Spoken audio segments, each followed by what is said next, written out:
I was talking to one of our young leaders in the church, and he's trying to date again. And he was going out on a date, a blind date.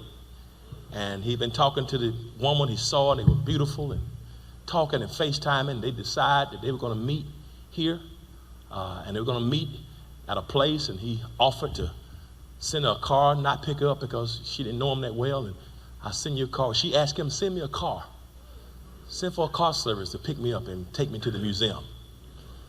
He said he thought it was kind of strange first time, but no problem. Maybe just she don't want to drive, so he sent a car to her.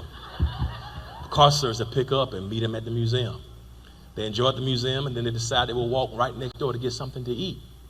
As they were walking to get something to eat, her heel broke on her shoe, on her pump, and they went to the shoe store in proximity right next door to the museum. When they got there, she began to walk around the shoe store, perusing for shoes, and she found a pair of shoes, and she brought the shoes back to him and gave him the shoes and looked at them, and he looked up and said, these are very, very nice. Thank you. You ought to get them. And she looked at him as if, no, I'm giving them to you because my expectation that you're going to pay for them. And he looked at the box, and they were $800. And thank you, Jay.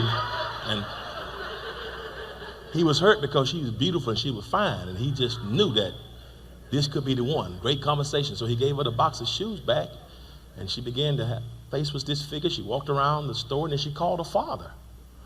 And after her and her father were talking back and forth, and she walked away from him, and then she came back up to him, and then he said, well, you know, I'm going to not get the shoes. He said, well, do you want me just to, let's just do this another time? I can call a car for you. I can take you home. No, thank you. He said, well, you know, we can do this tomorrow or next week, or, you know, it doesn't have to be, we can get together another time, or you can, no, I'm not getting shoes. Do you want me to call a car for you? No, that won't be, that's not necessary. No, just call a car for me. Matter of fact, don't call a car for me, and it's be best that we don't talk again. So he called me. He called me to ask me, Pastor, did I do something wrong, man? I was so hurt, man. This girl was so fine, and I just saw it, and we great conversation, and I'm just I feel bad, man, because I don't know if I did something wrong, man. I thought she was going to be the one of the most beautiful women I ever seen in my whole life, man. My 40 plus years of living, I knew she was going to be the one. I said, why are you hurt? That wasn't the devil. The broke heel was God